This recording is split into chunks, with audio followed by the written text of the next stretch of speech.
அடையோரித்தி ராத்திரி புரோட்டா சாப்பிட்டு ஒத்துக்கிறாதுக்கிட்டு ஒரு நாளைக்கு சாப்பிட்ரு, அதெல்லாம் ஒன்றும் செய்யாது. அப்படி ஏதாவது வந்தால் பார்த்துக்கலாம்.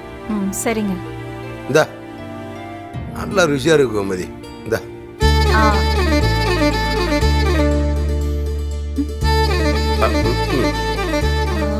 ஏண்டி ஏய் மருமகளாக இருக்கிறப்ப கையில் கொடுக்கலான்னு நினச்சேன்.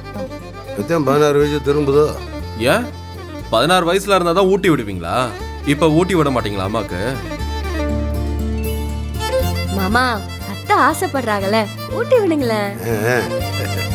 அதெல்லாம் ஒன்றும் தேவையில்லை. அதான் கையில கொடுக்க வந்தார்ல, கையிலேயே கொடுக்கட்டும். ஏய் அதுக்குள்ளேயும் கோச்சுக்கிறாரு. ஏ என்னடா பிரச்சனை உங்களுக்கு? ஏன் முன்னாடி நான் ஊட்டி விடுறதுல எனக்கு என்ன சங்கட்டேன்? அம்மா வெக்கப்படாதே. ஏய் இந்த ஓமதி நீ சாப்பிடு.